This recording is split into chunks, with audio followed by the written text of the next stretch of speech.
Dear students, आज मैं आपको valence shell electron pair repulsion theory और इसे शॉर्ट में VSEPR थ्योरी भी कहते हैं, इसको पढ़ाऊँगी। मैं आपको इसे नोट्स के द्वारा पढ़ा रही हूँ। आप इसके नोट्स अपने रजिस्टर में बना लीजिए ताकि आप इसे समझने के बाद जब एग्ज़ाम में याद करने बैठें तो इन नोट्स के द्वारा आप उन्हें आसानी से याद कर सकते हैं। इसको हिंदी में हम कहते हैं संयोजी कोश इलेक्ट्रॉन युग्म का विकर्षण सिद्धांत। तो ये VSEPR थ्योरी क्या होती है? इस थ्योरी के द्वारा हम जो मॉलिक्यूल होते हैं उनकी ज्योमेट्री या आकार ज्ञात करते हैं। ये सिद्धांत मॉलिक्यूल्स की ज्यामिति या ज्योमेट्री ज्ञात करने में सहायता करता है। इसके अनुसार किसी मॉलिक्यूल की ज्यामिति या आकार उसके केंद्रीय परमाणु सेंट्रल एटम, जैसे आपका CH4 मॉलिक्यूल है तो उसमें जो सेंट्रल एटम है वो कार्बन है, तो उस केंद्रीय परमाणु या सेंट्रल एटम के वैलेंस शेल कौन सा आता है? आउटर मोस्ट शेल, या वो शेल जिसके इलेक्ट्रॉन्स बॉन्ड बनाने में पार्ट लेते हैं। वैलेंस शेल में उपस्थित बॉन्डिंग इलेक्ट्रॉन पेयर बंध इलेक्ट्रॉन युग्म तथा नॉन बॉन्डिंग इलेक्ट्रॉन पेयर, या जिसे हम लोन पेयर या एकाकी इलेक्ट्रॉन युग्म की संख्या पर निर्भर करती है। तो जैसे आपका ये अमोनिया का मॉलिक्यूल है, NH3 है,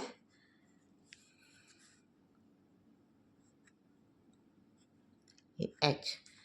तो अमोनिया मॉलिक्यूल NH3 मॉलिक्यूल में ये नाइट्रोजन है, ये हमारा सेंट्रल एटम है जिसके इलेक्ट्रॉन्स या जिसके ऑर्बिटल्स हाइब्रिडाइज्ड होते हैं। ठीक है, तो इसमें आप देखिए कि ये जो नाइट्रोजन के इसके आउटर मोशन में 5 इलेक्ट्रॉन हैं जिसे हमने डॉट से दिखाया है, 1 2 3 4 और 5। इनमें से 3 ये इलेक्ट्रॉन हाइड्रोजन के एक एक इलेक्ट्रॉन के साथ मिलके बॉन्ड बना लेते हैं। यदि ये हाइड्रोजन के साथ बॉन्ड बन गए तो ये जो इलेक्ट्रॉन पेयर है इसे हम बॉन्डेड पेयर कहते हैं, जिसे शॉर्ट में हम BP लिखते हैं। और ये जो आपका इलेक्ट्रॉन पेयर है ये नाइट्रोजन का अपने इलेक्ट्रॉन है और इन्होंने किसी के साथ बॉन्ड नहीं बनाया है, तो इसे हम नॉन बॉन्डेड पेयर या लोन पेयर कहते हैं, जिसे हम शॉर्ट में LP लिखते हैं। तो किसी मॉलिक्यूल है उसका आकार या ज्यामिति उसके केंद्रीय परमाणु सेंट्रल एटम के वैलेंस शेल में उपस्थित बॉन्डिंग इलेक्ट्रॉन पेयर तथा नॉन बॉन्डिंग इलेक्ट्रॉन पेयर या लोन पेयर की संख्या पर निर्भर करती है।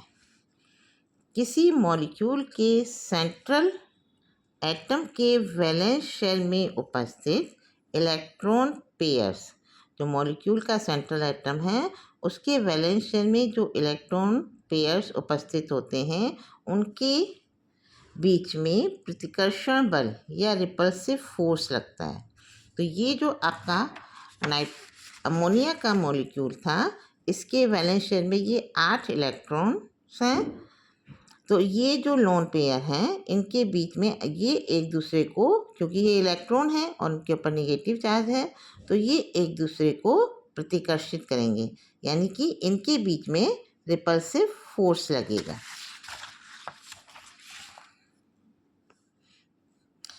तो रिपल्सिव फोर्स कार्य करता है।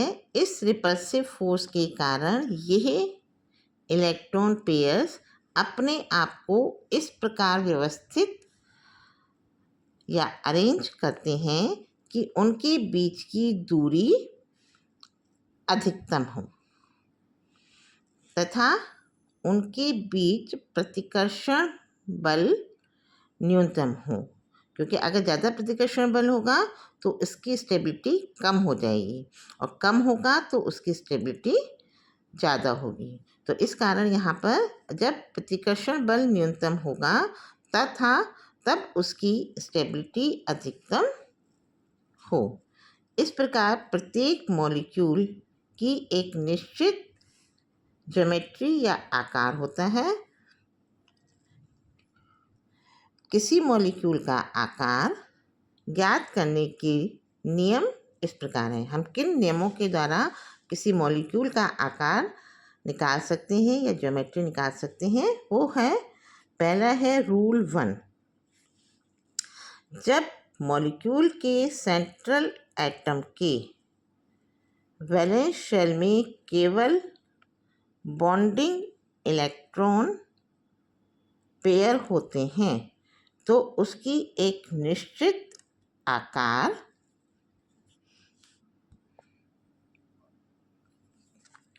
होता है तथा ये आकार बॉन्डिंग इलेक्ट्रॉन पेयर की संख्या पर निर्भर करता है। बॉन्डिंग इलेक्ट्रॉन पेयर है, जैसे आपका ये मीथेन मॉलिक्यूल है, इसमें कार्बन के पास 4 इलेक्ट्रॉन हैं और इन चारों इलेक्ट्रॉन ने हाइड्रोजन के साथ मिलके बॉन्ड बना लिया, तो ये सारे बॉन्डेड पेयर हो गए। तो अगर बॉन्डेड पेयर हैं सेंट्रल एटम के आउटर मोस्ट शेल में या वैलेंस शेल में, तो उसकी एक निश्चित ज्योमेट्री होती है जो कि आपने हाइब्रिडाइजेशन में भी पढ़ी है। जैसे यहाँ हम अगर एक टेबल बनाएं, number of electron pairs, geometry and example, तो अगर बॉन्डेड इलेक्ट्रॉन पेयर्स 2 हैं और उसके अंदर कोई लोन पेयर नहीं है तो उसकी ज्योमेट्री लीनियर होगी। एग्जाम्पल है आपका BeF2। ये जो मैंने ये सारे जो यहाँ एग्जाम्पल्स दे रखे हैं, ये सब मैंने आपको हाइब्रिडाइजेशन में पढ़ाए हैं। तो अगर 3 है तो उसकी ट्राइंगुलर प्लेनर होती है, एग्जाम्पल है BF3। 4 है तो उसकी ज्योमेट्री टेट्राहेड्रल होती है, एग्जाम्पल है CH4।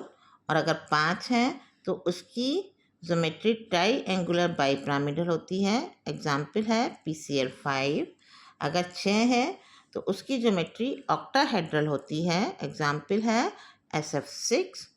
अगर 7 है तो उसकी ज्योमेट्री पेंटागोनल बाईपिरामिडल होती है, एग्जाम्पल है IF7। इनको आप हिंदी में भी लिख सकते हैं। मैंने यहाँ इंग्लिश में इसलिए बताया है क्योंकि ये आपको इंग्लिश में टर्म्स आनी चाहिए। आपको अगर परेशानी हो तो आप इसे हिंदी में लिख लीजिए। देख लीजिए जो मेरा हाइब्रिडाइजेशन वाला लेक्चर है उसमें आपको इन सब की हिंदी मिल जाएगी। इसे लीनियर की है देखिए, तो इस तरह से आप उसमें टेट्राहेड्रल की है चतुष्फलीय, ऑक्टाहेड्रल की अष्टफलीय, तो इस तरह से आप उसमें देख लीजिएगा कि क्या हिंदी है। रूल 2, यदि सेंट्रल एटम के वैलेंस शेल में बॉन्डेड इलेक्ट्रॉन पेयर तथा लोन पेयर दोनों होते हैं, मतलब दोनों तरीके मैंने आपको बताए, बॉन्डेड इलेक्ट्रॉन पेयर कौन से होते हैं और लोन पेयर कौन से होते हैं, तो इनमें तो सिर्फ बॉन्डेड इलेक्ट्रॉन पेयर थे। लेकिन जैसे मैंने आपको अमोनिया का मॉलिक्यूल बताया तो उसमें बॉन्डेड इलेक्ट्रॉन पेयर और लोन पेयर दोनों थे। तो अगर सेंट्रल एटम के वैलेंस शेल में बॉन्डेड इलेक्ट्रॉन पेयर तथा लोन पेयर दोनों होते हैं तो मॉलिक्यूल के आकार में विकृति आ जाती है, मतलब उसका जो ये शेप होनी चाहिए ये शेप ना होके कुछ और शेप बन जाती है, या इनमें जो एंगल होते हैं वो एंगल अलग हो जाते हैं, तो ये विकृति आ जाती है। लोन पेयर अगर 2 लोन पेयर हैं तो उनके बीच में प्रतिकर्षण बल बॉन्डेड पेयर अगर दो बॉन्डेड पेयर हैं तो उनसे ज़्यादा होता है, बॉन्डेड पेयर से ज़्यादा होता है। जैसे अगर दो लोन पेयर के बीच में प्रतिकर्षण बल है तो सबसे ज़्यादा लगेगा, एक लोन पेयर है और एक बॉन्ड पेयर है तो कम होगा, इससे कम होगा। और अगर दोनों बॉन्डेड पेयर हैं तो उनके बीच में प्रतिकर्षण बल और कम होगा। तो इसके कारण, इन प्रतिकर्षण बल के कारण, जैसे बॉन्ड एंगल इन CH4, अभी मैंने आपको मीथेन में दिखाया था कि सारे बॉन्डेड पेयर थे तो उसमें एंगल होता है 109 डिग्री एंड 28 मिनट्स, क्योंकि कार्बन एटम के पास कोई भी लोन पेयर नहीं था। लेकिन अगर हम अमोनिया की बातें करें तो bond angle in ammonia NH3 में बॉन्ड एंगल 109 डिग्री 28 मिनट से घटकर 107 डिग्री रह जाता है, क्योंकि अमोनिया के पास में नाइट्रोजन के पास एक लोन पेयर होता है। ठीक है। नेक्स्ट है आपका रूल 3, सेंट्रल एटम में लोन पेयर्स की संख्या बढ़ने पर मॉलिक्यूल के आकार में विकृति बढ़ जाती है। जैसे एग्जाम्पल से समझें, अमोनिया है ये, तो नाइट्रोजन में सिर्फ एक लोन पेयर है, इसलिए इसका बॉन्ड एंगल 107 डिग्री है। जब कोई नहीं था तब 109 डिग्री और 28 मिनट था। लेकिन अगर हम वाटर की बात करें तो यहाँ ऑक्सीजन के पास 6 इलेक्ट्रॉन होते हैं, 2 ने हाइड्रोजन के साथ बॉन्ड बना लिए, 4 इलेक्ट्रॉन बच गए, यानी कि 2 लोन पेयर बच गए। तो यहाँ पर 2 लोन पेयर हैं, तो इसमें जो एंगल होता है वो 104 डिग्री एंड 104.5 डिग्री होता है। रूल 4 क्या है, रूल 4 क्या है, ABX मॉलिक्यूल, एक एटम A है और दूसरा B है, जैसे BCl2, PCl3। तो अगर ABX मॉलिक्यूल में A के इलेक्ट्रॉन पेयर के बीच में रिपल्शन B की विद्युत ऋणात्मकता इलेक्ट्रोनेगेटिविटी पर निर्भर करता है। मतलब इन दोनों में अगर जो B है इसकी इलेक्ट्रोनेगेटिविटी पर इस A के इलेक्ट्रॉन पेयर के बीच में लगने वाला रिपल्शन फोर्स निर्भर करेगा। B की विद्युत ऋणात्मकता बढ़ने पर A के लोन पेयर व बॉन्ड पेयर के बीच रिपल्शन घट जाता है, कम हो जाता है। जैसे कि यहाँ हम PCl3, PBr3 और PI3 लें तो chlorine is most electronegative in this, chlorine की इलेक्ट्रोनेगेटिविटी ज़्यादा होती है, ब्रोमीन की उससे कम और आयोडीन की उससे कम। तो जैसे जैसे यहाँ पर इसका बॉन्डिंग इलेक्ट्रोनेगेटिविटी घटती है, रिपल्शन फोर्स घट जाता है और बॉन्ड एंगल बढ़ जाता है। जैसे PCl3 है तो ये 100 डिग्री है, यहाँ क्योंकि ब्रोमीन कम इलेक्ट्रोनेगेटिव है तो रिपल्शन फोर्स कम हो गया और एंगल हो गया 101.5 डिग्री, और PI3 में ये हो गया 102 डिग्री।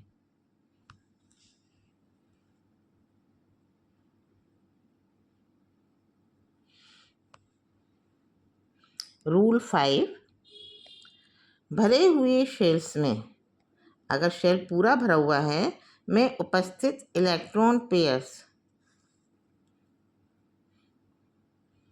के बीच रिपल्शन फोर्स ज़्यादा होता है, लेकिन अधूरे भरे हुए शेल्स में उपस्थित इलेक्ट्रॉन पेयर्स के बीच रिपल्शन कम होता है। जैसे कि OH2, ऑक्सीजन के आउटर मोशन में 8 इलेक्ट्रॉन आ सकते हैं और ये 8 इलेक्ट्रॉन होते हैं, तो OH2, और यहाँ ये धीरे धीरे कम भरा हो जाता है क्योंकि ये इसमें आउटर मोस्ट शेल इसका सेकंड होता है, इसका थर्ड है, लेकिन तब भी इसमें 8 ही इलेक्ट्रॉन है, इसका फोर्थ है, तब भी इसमें 8 इलेक्ट्रॉन है। तो जैसे जैसे जो आउटर मोस्ट शेल है वो कम भरा होता है, उनके बीच में रिपल्शन फोर्स घटता जाता है। रूल 6, मल्टीपल बॉन्ड्स, बहुबंध में इलेक्ट्रॉन पेयर्स के बीच रिपल्शन ज़्यादा होता है, लेकिन सिंगल बॉन्ड एकल बंध में इलेक्ट्रॉन पेयर्स के बीच रिपल्शन कम होता है। जैसे कार्बन कार्बन के बीच में अगर डबल बॉन्ड हो गया तो रिपल्शन ज़्यादा हो जाएगा, कार्बन कार्बन के बीच में सिंगल बॉन्ड है तो रिपल्शन कम हो जाएगा। उपयोग, इस सिद्धांत के आधार पर हम मॉलिक्यूल का आकार यानी कि शेप ज्ञात कर सकते हैं। साथ ही हम मॉलिक्यूल के आकार में होने वाली विकृति ज्ञात कर सकते हैं। तो अब इस थ्योरी के आधार पर हम कुछ मॉलिक्यूल्स की शेप को डिस्कस करेंगे, जैसे कि shape of NH3 molecule. NH3 molecule में, अमोनिया मॉलिक्यूल में नाइट्रोजन एटम sp3 संकृत होता है, यानी कि नाइट्रोजन एटम में sp3 हाइब्रिडाइजेशन होता है तथा 4 नए sp3 हाइब्रिड ऑर्बिटल्स बनते हैं। 3 हाइब्रिड ऑर्बिटल्स हाइड्रोजन एटम के साथ बंध बना लेते हैं, बॉन्ड बनाते हैं, और चौथे हाइब्रिड ऑर्बिटल में एक नॉन बॉन्डेड इलेक्ट्रॉन पेयर यानी कि लोन इलेक्ट्रॉन पेयर होता है। जैसे देखिए, हम समझें, nitrogen atom in ground state. Ground state में नाइट्रोजन एटम का कन्फिग्रेशन क्या होता है? 1s में 2, 2s में 2 और 2p में 3। अब यहाँ पर 2s और 2p ये आपस में हाइब्रिडाइज्ड होंगे, तो nitrogen atom in ammonia molecule, तो 1s तो एज इट इज़ रहेगा, लेकिन ये 2s और 3 2p ऑर्बिटल्स आपस में हाइब्रिडाइज्ड हो जाएंगे और 4 नए sp3 हाइब्रिड ऑर्बिटल बनाएंगे। यहाँ sp3 हाइब्रिडाइजेशन हो गया और 4 नए sp3 हाइब्रिड ऑर्बिटल बने, तो ये 2 इलेक्ट्रॉन तो नाइट्रोजन के यहाँ पर अपने रहे और ये 3 जो अनपेयर्ड इलेक्ट्रॉन थे इन्होंने हाइड्रोजन के साथ पेयरिंग करी और 3 कोवेलेंट बॉन्ड बना लिए। तो NH3 मॉलिक्यूल में नाइट्रोजन एटम sp3 हाइब्रिडाइज्ड होता है, अतः NH3 मॉलिक्यूल का आकार टेट्राहेड्रल